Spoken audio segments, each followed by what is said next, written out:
అందరికీ నమస్కారం. మీకు మీ కుటుంబ సభ్యులకు సంక్రాంతి శుభాకాంక్షలు.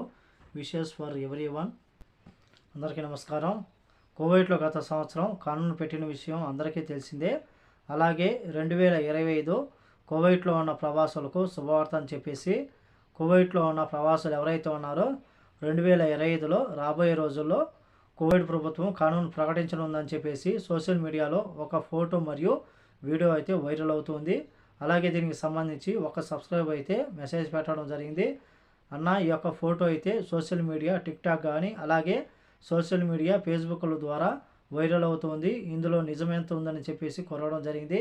అలాగే ఆ యొక్క పోస్ట్ మీకు స్క్రీన్ మీద కనబడుతుంది. అకామా లేని వారికి ఎటువంటి శిక్ష లేకుండా మరియు ఎటువంటి జరిమానా చెల్లించే అవసరం లేకుండా వాళ్ళ యొక్క స్వదేశానికి తిరిగి వెళ్ళే అవకాశాన్ని జనవరి 29వ తేదీ నుంచి ఫిబ్రవరి 22 కువైట్ ప్రభుత్వం అవకాశం కల్పించిందని చెప్పేసి కువైట్లో ఈ యొక్క రోజులలో కానూను అమలు చేయనుందని చెప్పేసి పోస్ట్ చెబుతోంది.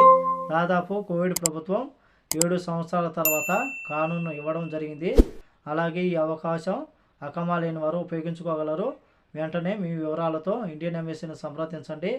అకామా లేకుండా కువైట్లో చట్టవిరుద్ధంగా నివసించే వారు ఎవరైతే ఉన్నారో వాళ్ళు ఈ యొక్క కానూను ఉపయోగించుకోవాలని చెప్పేసి కేవలం కానూను 20 రోజులు మాత్రమే ఉంటుందని చెప్పేసి ఈ యొక్క పోస్ట్లో తెలపడం జరిగింది. అలాగే ఈ యొక్క పోస్ట్ మనం చూసుకుంటే పక్కా ఫేకు. అలాగే వాళ్ళే ఈ యొక్క పోస్టును పేరు చెప్పడం జరిగింది. దాదాపు కువైట్ ప్రభుత్వం 7 సంవత్సరాల తర్వాత కానూను పెట్టిందని చెప్పేసి గత సంవత్సరం 2024లో కానూను పెట్టింది. 2020లో కూడా కువైట్ ప్రభుత్వం కానూను పెట్టింది. కానూనుకు సంబంధించి ఏదైనా కువైట్ ప్రభుత్వం అధికారికంగా ప్రకటిస్తే మీకు అందరికీ తెలియజేస్తాను.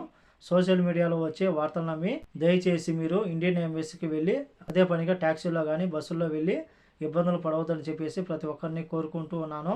ఎందుకంటే కానీ ఈ విధమైన చాలామంది ఫేక్ పోస్టులు పెట్టడం వల్ల ప్రజలు తప్పుదోవ పడుతున్నారు. అలాగే మనకు ఈ యొక్క ఫోటో పెట్టిన సబ్స్క్రైబర్లకు ధన్యవాదాలు తెలుపుకుంటూ కాబట్టి కువైట్లో ఉన్న మన భారతీయులందరూ ఈ యొక్క విషయాన్ని గమనించగలరు. కువైట్ ప్రభుత్వం ఎటువంటి కానూను ప్రకటించలేదు. ఒకవేళ ప్రకటిస్తే కానీ నేను అధికారికంగా ప్రకటిస్తే కానీ మీకు తెలియజేస్తాను. కాబట్టి ఈ యొక్క విషయాన్ని అందరూ గమనించాలని కోరుకుంటూ ఈ వీడియో నచ్చితే లైక్ చేయండి, షేర్ చేయండి, సబ్స్క్రైబ్ చేసుకోండి. నెక్స్ట్ వీడియోలో మళ్ళీ కలుద్దాం. జై హింద్.